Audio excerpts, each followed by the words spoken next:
살아계신 주 어둠 가운데 비추사 내 눈 보게 하소서. 장례기념 주일에 주님의 전을 찾은 여러분들 위해 하나님의 크신 은혜와 축복이 함께 하시기를 주님의 이름으로 축원합니다. 오늘은 수색교회가 창립된 지 79주년이 되는 주일입니다. 교회의 역사 속에서 때로는 어려움도 있었고 시련도 있었지만 지난 79년 동안 우리 하나님께서는 한결같은 은혜로 수색교회를 지금까지 인도해 주셨습니다. 이제 우리는 이 지역사회의 변화와 함께 새로운 교회 건축을 꿈꾸고 있습니다. 이미 CM사와 설계회사를 선정하였고 새 성전 투시도를 교회 정면에 걸어놓고 오늘 우리는 창립 79주년 기념 예배를 드리고 있습니다. 저는 지난 주간에 수색교회 70년사 책을 다시 한번 펼쳐보았습니다. 수색교회 창립 당시의 인물 중에 밀의두 선교사와 김다리 전도 부인에 대해서는 익히 잘 알고 있었지만 그 외에 우리 수색교회 창립에 공헌한 분들이 누구인지 찾아보고 싶었기 때문입니다. 그들의 이름은 이렇습니다. 이윤상, 신범천, 배진성, 이경순, 김영한, 김영은. 그들은 나이와 직분은 서로 달랐지만 우리 수색교 초창기에 온 몸과 온 마음을 다해서 헌신했던, 어떻게 보면 하나님 성전의 기둥 같은 인물들이었다. 감히 그렇게 말할 수 있는 분들입니다. 사랑하는 여러분, 저는 오늘 이 자리에 모이신 여러분들 모두가 수색교회 100년사, 150년사 책에는 하나님 성전의 기둥 같은 인물로 기억되어지고 기록되어지기를 간절히 바랍니다. 오늘 성경 본문은 소아시아의 7교회 중에서 성령께서 빌라델비아 교회에 하신 말씀입니다. 7교회 중에는 하나님께로부터 칭찬만 받은 교회도 있었고 칭찬과 책망을 동시에 받은 교회도 있었고 칭찬은 없이 책망만 받은 교회도 있었습니다. 그 7교회 중에서 책망이 없이 칭찬을 받은 교회는 2교회인데 그 2교회는 서머나 교회와 빌라델비아 교회입니다. 빌라델비아 교회는 교인 수가 소수였고 특별한 부자도 유력한 실력자도 없는, 어떻게 보면 소아시아 7교회 중에서 가장 미약하고 작은 교회였습니다. 그럼에도 불구하고 빌라델비아 교회는 어떤 교회였느냐? 적은 능력을 가지고도 핑계하지 아니하고 여러 가지 어려운 여건 속에서도 끝까지 믿음을 지켜서 우리 주님께로부터 하나님 성전이 기둥이 될 수 있다, 그러한 놀라운 축복의 말씀을 들은 그러한 교회, 그러한 성도가 되었습니다. 자, 오늘 본문 12절 상반절에 있는 말씀 한번 볼까요? 오늘 본문을 다시 찾아서 요한계시록 3장 12절 상반절에 있는 말씀을 우리 한 목소리로 봉독하겠습니다. 이기는 자는 내 하나님 성전에 기둥이 되게 하리니 그가 결코 다시 나가지 아니하리라. 내 하나님 성전에 기둥이 되게 할 것이다. 여러분, 기둥이 뭡니까? 기둥은 건물을 바치는 중심이 되는 거죠. 기둥이 되게 해주겠다라고 하는 것은 기둥처럼 꼭 필요한 사람, 정말로 중요한 사람, 든든한 사람이 되게 해주겠다, 그러한 뜻이 담겨져 있습니다. 주님께서는 우리가 말씀을 지키며 변하지 않는 믿음으로 살아간다면 우리를 성전에서 가장 중요한 역할을 하는 기둥과 같은 인물로 써주시겠다, 그러한 말씀인 것입니다. 여러분, 성전 기둥하면 무엇이 생각납니까? 구약에 보면은 솔로몬이 건축한 성전의 좌우편에 한쪽에는 야긴이라고 하는 기둥, 또 한쪽에는 보아스라고 하는 2 기둥이 있었습니다. 우리가 우리 성전을 이렇게 보면요, 사실은 이게 기둥이 아니거든요. 속은 비어 있는데 기둥 모양을 하고 있습니다. 그러니까 여러분들이 볼 때 오른쪽 바로 이 기둥을 야긴이라고 했고 또 저 왼쪽에 있는 기둥을 이제 보아스라고 했던 것입니다. 이 2 기둥은 솔로몬 성전을 유지하는 매우 중요한 역할을 했습니다. 또 우리가 신약 성경을 보면은 갈라디아서 2장 9절에 베드로와 야고보, 요한 이 3사람을 우리 하나님께서는 기둥 같다, 그렇게 말씀하고 있습니다. 주님께서는 믿음으로 사는 사람을 귀중한 사람으로 여기시고 당신의 전에 가장 중요한 인물로 쓰시겠다라고 하는 거죠.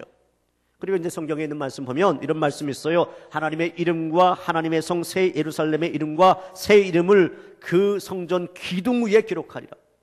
여러분, 성전 기둥 위에다가 하나님께서 하나님의 사람, 정말 하나님의 흔적을 남긴 사람들, 그들을 기억하면서 영원토록 남겨주겠다, 그러한 말씀입니다. 지금으로부터 2000년 전 그때 당시 사회에서는 국가에 충성한 사람들의 이름을 어떻게 했느냐, 그들이 섬기는 신전의 기둥에 새겨서 그 이름을 암흑에 이렇게 이름을 새겨서 그가 어떤 일을 했다, 그렇게 하면서 그 사람을 존귀케 했다는 겁니다. 마찬가지로 주님께서는 변치 않는 믿음으로 하나님에 대해서 헌신한 자, 하나님 집에 봉사한 자, 그 이름을 하나님의 생명책에 기록해 주실 뿐만 아니라 이 땅에서도 당신의 전에 기둥과 같은 귀한 인물로 써주시겠다라는 겁니다. 저는 오늘 이 자리에 모신 여러분들이 예수 그리스도를 믿어서 여러분들의 이름이 생명책에 기록될 뿐만 아니라 정말 우리 수액성전의 하나님 교회에 꼭 필요한 그러한 하나님의 일꾼 되어지기를 간절히 바랍니다. 있으나 만한 사람이 아닌 하나님 나라의 기둥 같은 인물들이 되어지기를 간절히 바랍니다. 그렇다면 우리가 하나님 성전의 기둥이 되기 위해서는 어떻게 해야 되겠습니까? 우리가 하나님 성전의 기둥이 되기 위해서는 첫째로 말씀을 지키고 말씀을 귀중히 여기는 사람이 되어야 할 것입니다. 말씀을 지키고 말씀을 귀중히 여기는 사람이 되어야 될 것입니다. 오늘 8절 중간쯤 보면은 빌라델피아 교회에 너희는 적은 능력을 가지고도 내 말을 지키며, 그런 말씀이 있어요. 그리고 2절 건너서 10절에 있는 말씀 보면 네가 나의 인내의 말씀을 지켰은즉, 그렇게 말씀하고 있습니다. 그렇게 말씀하며 칭찬을 했어요. 저는 이렇게 생각을 해보았습니다. 빌라델피아 교회와 교인들이 말씀을 굳게 지킬 수 있었던 것은 하나님의 말씀을 무엇보다도 귀하게 또 소중하게 여겼기 때문이다, 그렇게 생각을 해봅니다. 우리가 훌륭한 지도자들을 가만히 보면은 그들은 말씀을 귀히 여기는 삶을 살았던 것을 볼 수가 있습니다. 특히 하나님께로부터 쓰임 받았던 사람들은 한결같이 말씀을 귀하게 여겼어요. 아브라함이 말씀을 귀히 여김으로 그 말씀에 순종해서 말씀의 축복을 받았고, 모세가 말씀을 귀히 여기고 말씀대로 이스라엘의 백성들을 출애굽시켜서 정말 이스라엘의 영적 지도자로 쓰임받는 그런 축복을 받았고, 다윗도 말씀을 귀하게 여겨서 하나님께 쓰임받는 이스라엘의 왕이 되었습니다. 이처럼 하나님 말씀을 귀하게 여겼던 사람들을 성경에서 보면 그들은 정말로 위대한 인물이었고 존경받을 만한 지도자였고 하나님 앞에서 사랑받을 만한 사람들이었습니다. 여러분, 오늘날 유대인들, 그들의 인구가 약 500만 명밖에 되지 않는데 세계에서 최고 가는 민족이 되었습니다. 세계 모든 민족에서 가장 힘있는 민족이 되어서 선두에 서서 모든 분야에 영향력을 행사하고 있습니다. 세계의 정치, 경제, 그리고 언론을 좌우하는 그러한 민족이 되었습니다. 여러분, 유대인의 이러한 놀라운 힘은 어디에서 나왔습니까? 그것은 하나님의 말씀에서 나온 겁니다. 그들이 하나님 말씀을 얼마나 귀하게 여겼는지 우리가 신명기서를 보면 알 수가 있지 않습니까? 그들은 어렸을 때부터 하나님 말씀을 읽고 배웠습니다. 어려서부터 말씀의 털을 바로잡고 정말 말씀으로 삶을 바르게 시작했습니다. 그래서 유대 민족이 최고의 민족이 된 것이죠. 여러분, 마찬가지예요. 성전의 기둥이 되려고 하는 사람은 하나님 말씀을 지키고 그 하나님 말씀을 더욱 귀히 여기는 사람이 되어야 된다는 겁니다. 정말 하나님 말씀을 사모하는 사람이 되어야 된다는 것입니다. 요한계시록 1장 3절에 있는 말씀 보면 하나님의 말씀을 읽는 자와 듣는 자와 지키는 자가 어떻다? 복이 있다, 그렇게 말씀하고 있어요. 여러분, 가만히 생각해 보세요. 세상에 이런 책이 어디에 있습니까? 세상에 어느 책이 읽어서 복이 되고 어느 책이 들어서 복이 되고 어느 책이 지켜서 복이 됩니까? 소설책이 그렇습니까? 문학책이 그렇습니까? 그렇지 않죠. 하나님의 말씀인 이 성경이 우리가 읽어도 복이 되고 들어도 복이 되고 지켜도 복이 되는 줄로 믿으시기 바랍니다. 유명한 신학자인 칼 바르트가 이런 말을 했어요. 하나님의 말씀은 성경 안에서 우리를 기다린다. 하나님의 말씀은 성경 안에서 우리를 기다린다. 여러분, 성경 안에서 우리를 기다려요. 하나님이 성경 안에서 우리를 기다려준다는 겁니다. 그래서 하나님의 말씀을 우리가 읽고 하나님의 말씀을 귀중하게 여겨서 마음에 담고 다니는 사람들은 복이 있다는 거예요. 그리고 그런 사람들이 성전에 뭐가 된다고 말씀하고 있습니까? 성전의 기둥이 된다, 그렇게 말씀하고 있습니다. 사랑하는 여러분, 여러분 모두가 하나님의 말씀을 귀하게 여겨서 또 하나님 말씀을 잘 지켜서 성전의 기둥과 같은 하나님의 백성이 되어지기를 주님의 이름으로 축원합니다. 우리가 하나님 성전의 기둥이 되려면 둘째로 우리의 믿음이 진실하고 우리의 믿음이 흔들리지 않아야 합니다. 빌라델비아 교회가 특별히 자랑할 만하고 하나님께 칭찬받은 대목이 또 무엇이냐? 8절 중반절쯤 보니까 내 이름을 배반치 아니하였다. 그런 말씀이 있어요. 내 이름을 배반치 아니하였다. 주님의 말씀을 지키면서 저들은 주님의 이름을 배반치 아니하였다라는 거죠. 오늘 본문이 기록될 당시 소아시아는 로마의 식민 통치를 받고 있었습니다. 황제 숭배를 내세워서 기독교를 정말로 엄청나게 박해를 했습니다. 장장 300여 년 동안, 그때 당시에 이제 10대 박해라고 하는데 10명의 황제가 이렇게 대대로 이스라엘 백성들, 그 유다 백성들을 박해를 했습니다. 박해가 계속되자 박해를 두려워하면서 다른 종교와 타협하는 사람들이 생겨나기 시작했고, 또 교회를 등진 채 교회를 떠나가는 사람들도 생겨나기 시작했고, 아예 타락해서 세상으로 나가는 사람들도 있었습니다. 그러한 상황 속에서도 빌라델피아 성도들은 어떠했느냐? 저들은 비록 힘도 없었고 재산도 없었고 권력이나 명예 같은 것도 없었지만 주님을 결코 배반하지 않았습니다. 결코 뒤돌아서지 않았습니다. 흔들리지 않았어요. 또한 빌라델비아 교회가 직면했던 도전은 외부적인 방해만은 아니었습니다. 자체 안에서도 있었어요. 어떤 문제가 있었느냐? 이단에 대한 문제가 있었습니다. 그것은 본문 9절에 사탄의 회당, 곧 자칭 유대인이라고 하는 그 말씀을 보면 유대인임을 내세우면서 은근히 교회를 파괴하려는 사탄의 역사가 교회 안에서 일어났음을 볼 수가 있습니다. 이단들이 교회 안에서 구체적으로 어떤 일을 벌였는지 그것은 자세히 기록되어져 있지 않지만 교회의 질서를 어지럽혔을 것이고 교회의 성장을 가로막고 성도들을 넘어뜨리기 위해서 온갖 수단과 방법을 동원했던 것 같습니다. 이처럼 빌라델피아 교회가 내외적으로 많은 도전을 받았지만 그들은 어떻게 했느냐? 끝까지 주님을 배반하지 않았다라는 것이죠. 그들의 믿음은 변치 않았다라는 것이죠. 사랑하는 여러분, 우리도 빌라델피아 교회와 교인처럼 어떠한 환경에서라도 진실해야 될 줄로 믿습니다. 특별히 성전의 기둥이 되고자 하는 교회와 성도들은 흔들리지 아니하고 변함이 없어야 될 줄로 믿습니다. 여러분, 그렇습니다. 우리의 믿음이 변질되지 말아야 됩니다. 한결같아야 돼요. 삶의 자세가 조금이라도 굽어 있거나 삐뚤어져서는 안 됩니다. 여러분, 기둥이 뭡니까? 이 기둥이 삐뚤어져 있거나 굽어 있으면 기둥의 역할을 할 수 없는 거예요. 성경에 보면은 우리 예수님께로부터 굉장한 칭찬을 받는 사람이 있었죠. 그 사람은 세례 요한입니다. 세례 요한은 누구와도 비교할 수 없을 만큼 아주 큰 칭찬을 받았어요. 그런데 세례 요한은 엘리사나 엘리야처럼 어떤 기사와 이적을 행한 사람이 아니었습니다. 자기 자신의 능력이나 어떠한 재간이 굉장했던 사람이 아니었어요. 그저 광야에서 메뚜기와 석청이를 먹으면서 하나님 말씀을 선포했던 그런 사람이었습니다. 그런데도 우리 예수님이 칭찬을 냈어요. 예수님은 세례 요한에게 이 세상에 여인이 낳은 사람 중에 세례 요한보다 큰 사람이 없다, 그렇게 칭찬을 냈습니다. 굉장한 칭찬이죠. 왜 그렇게 칭찬했습니까? 그 이유는 요한복음 10장 41절에 있는 말씀 보면 요한은 아무 표적도 행하지 않았으나 다른 선지자들처럼 그렇게 능력을 행하지 않았지만, 표적을 행하지 않았지만 요한이 이 사람을 가리켜 말한 것은 다 참이라. 다 참이라. 요한은 참되도다 하시면서 예수님께서 요한을 칭찬했는데 이 참되도다라고 하는 표현은 헬라어로 진실하다, 올바르다, 그런 뜻이에요. 즉 세례 요한은 진실하게 살았기 때문에, 올바르게 살았기 때문에 예수님께로부터 신임받고 칭찬을 받았던 것입니다. 사랑하는 여러분, 저와 여러분 모두가 세례 요한처럼 정말 신실하게 살아서, 진실하게 살아서 우리 주님께로부터 칭찬을 받는다면 얼마나 좋겠습니까?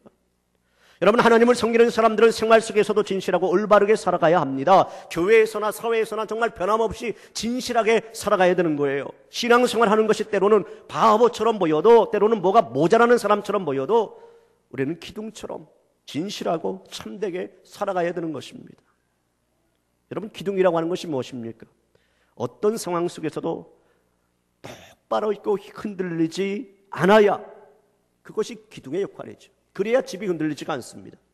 그래서 사도 바울이 고린도전서 15장 58절에 어떤 말씀을 하느냐면 이런 말씀을 했습니다. 그러므로 내 사랑하는 형제들아, 견실을 하며 흔들리지 말고 항상 주의 일에 더욱 힘쓰는 자들이더라. 이는 너희 수고가 주 안에서 헛되지 않은 줄 알느니라. 그렇게 말씀했어요. 여러분, 사실입니다. 교회 기둥이 되다 보면 여러 가지 흔들려는 세력이 있습니다. 흔들려는 세력이 있어요. 열심히 일하려고 하면 가슴에 못을 박는 사람이 있습니다. 꼭 있기 마련입니다. 어떤 공동체든 어떤 모임이든 꼭 그렇습니다. 특히 교회 건축을 할 때 더 그럴 가능성이 많습니다. 나와 의견이 다르다고 비방을 해요. 말을 함부로 하고 신뢰를 하지 못하게 됩니다. 교회 일을 기둥으로 하는 것을 막 흔들어 버립니다. 그런데 여러분 어떻다고요? 그렇지만 흔들리지 말라. 그렇게 말씀하고 있습니다. 너희가 기둥이기 때문에, 너희가 이 수액교회 성전의 기둥이기 때문에 결코 흔들리지 말아라. 그렇게 말씀하고 있습니다. 항상 주의 일에 더 힘쓰는 자가 되라. 그렇게 말씀하고 있는 겁니다. 사랑하는 여러분, 여러분 모두 진실하고 변함없이 흔들리지 않는 신앙을 소유함으로 말미암아 여러분 모두 하나님 나라 성전의 기둥으로 귀하게 쓰임받게 되어지기를 간절히 바랍니다. 우리가 하나님 성전의 기둥이 되려면 셋째로 내가 가지고 있는 것을 굳게 지켜야 됩니다. 내가 가지고 있는 믿음이라고 하는 것, 그 믿음을 굳게 지켜야 합니다. 자, 여러분 오늘 보면 11절에 있는 말씀 한번 읽어볼까요? 3장 11절에 있는 말씀 함께 봉독하겠습니다. 내가 속히 오리니 네가 가진 것을 굳게 잡아 아무도 내 면류관을 빼앗지 못하게 하라. 우리 주님께서 속히 올 것이다. 그런데 네가 가진 것을 굳게 잡아라. 네가 가진 그 믿음을 굳게 잡아라. 아무도 내 면류관을 빼앗지 못하게 하라. 그렇게 말씀하고 있어요. 여러분 면류관이 뭡니까? 이 면류관은 운동 경기에서 승리한 사람에게 주어진 승리의 관이기도 하고 왕이 즉위할 때 머리에 썼던 왕관이기도 합니다. 그런데 신앙의 정절을 지킨 자에게 하나님께서 무엇을 주신다? 이러한 면류관을 준다. 의의 면류관을 준다. 그렇게 말씀하고 있어요. 여러분 이 면류관은 생명의 면류관이기도 하죠. 그런데 우리에게 우리 주님께서 당부하고 있는 말씀이 그 면류관을 빼앗기지 않도록 하라. 그렇게 말씀하고 있어요. 여러분 우리가 경전을 할 때 중간 정도까지 1등 했다고 1등이 아니지 않습니까? 끝까지 잘 달려야죠. 내가 중간까지는 1등해서 저 면류관이 내 것이다 그렇게 생각했는데 어느 순간 내가 돌불에 넘어져요. 어느 순간 내가 탈진해버려요. 어느 순간 내가 뒤돌아봐요. 그러다가 내가 승리하지 못하고 내가 패배하면 어떻게 된다? 그 면류관을 빼앗겨버리고 만다라는 겁니다. 여러분 운동장에서 경기하는 사람이 정말 상을 잃지 않도록 끝까지 최선을 다하는 것처럼 신앙생활을 하는 우리들이 사탄의 유혹에 넘어져서 사탄에게 빼앗기지 않도록 끝까지 그 믿음을 지키고 나아가는 것을 오늘 본문은 의미하는 거죠. 여러분 우리가 믿음을 가지고 생명의 면류관을 이미 얻었는데 방심하지 말라라는 겁니다. 깨어 있어야 된다는 거죠. 늘 그 면류관을 끝까지 지킬 수 있어야 된다는 겁니다. 이솝우화 이야기에 나오는 우리가 잘 알고 있는 이야기가 있습니다. 욕심쟁이 개 이야기. 여러분 기억하잖아요. 우리가 초등학교 다닐 때 그 글이 교과서에 기록되어져 있던 것을 기억을 합니다. 욕심쟁이 개 한 마리가 있었습니다. 그 개가 고기를 한 입 물고 집으로 가고 있었어요. 집에 가서 조용히 혼자서 맛있게 그 고기를 먹고 싶었던 모양입니다. 그래서 집으로 가는데 집으로 가려면 시냇물을 가로지르는 다리를 건너야만 했습니다.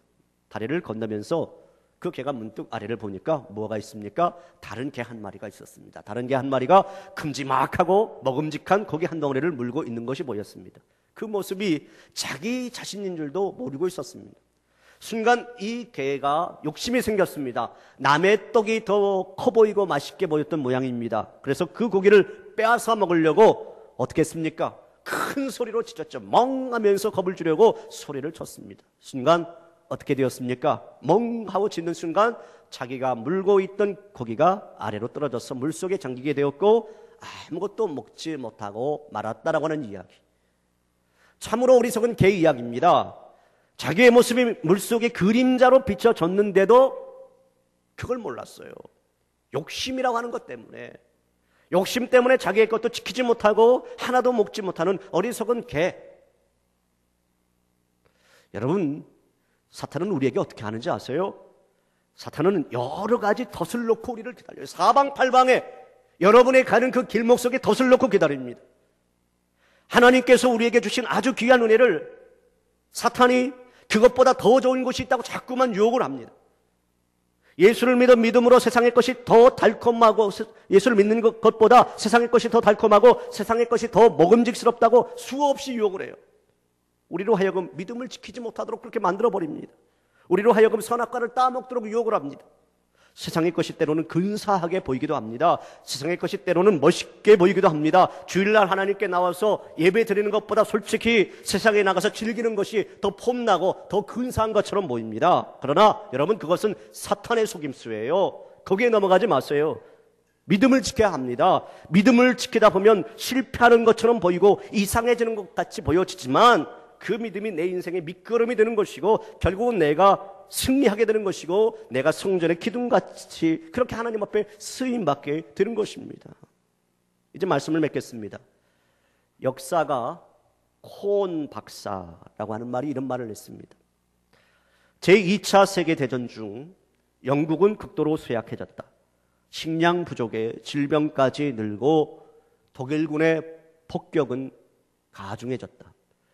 온 나라가 산산조각으로 부서질 직전 같았다. 그런데 이토록 약하고 이토록 부서져가는 영국이 어떻게 그런 엄청난 힘을 발휘할 수 있었는가? 그것은 기둥이 있었기 때문이다. 그 늙은 고집통 처칠이 버티고 서 있었기 때문이다. 망해가는 영국이라고 하는 한 나라에 고집통의 한 노인, 그 노인이 버티고 기둥이 되어주니까 그 나라가 어떻게 되었다고요? 그 나라가 일어나게 되었다는 겁니다. 자, 그렇다면 여러분 가정의 기둥은 누굽니까? 누구 때문에 여러분의 집이 살아가고 있습니까? 교회에서는 누가 기둥입니까? 여러분 선교회에서는 누구 때문에 서 있고 그 구역은 누구 때문에 버티고 있고 찬양대는 누가 기둥입니까? 때에 따라서 내가 그 자리 지키기 힘들어요. 힘들지만 고집통같이 그 자리를 지키고 있는 기둥이 있어야 그 가정도 서는 것이고 그 공동체도 서는 것이고 그 교회도 서는 것입니다. 사랑하는 여러분, 오늘 하나님께서는 저와 여러분 모두가 하나님 성전의 기둥이 되기를 원하고 있습니다. 나는 하나님 성전의 기둥이라고 선포하는 그러한 고백을 하기를 우리 하나님은 원하신다라는 거죠. 지난 79년 동안 우리의 믿음의 선배들이 우리 수색교회의 기둥이 되어 주었던 것처럼 최근에 하나님 나라에 가신 고 김성만 장로, 최우선 장로께서 이 교회의 기둥이 되셔서 끝까지 헌신해 주셨던 것처럼 사랑하는 여러분 모두 오늘 주신 말씀처럼 말씀을 지키고 귀히 여기는 성도, 진실하고 흔들리지 않는 성도, 그리고 내가 가진 신앙을 끝까지 지키는 성도가 되셔서 우리가 훗날 하나님 나라 갈 때까지 하나님 성전의 기둥과 같이 귀하게 쓰임받는 저와 여러분 다 되시기를 주님의 이름으로 축원합니다.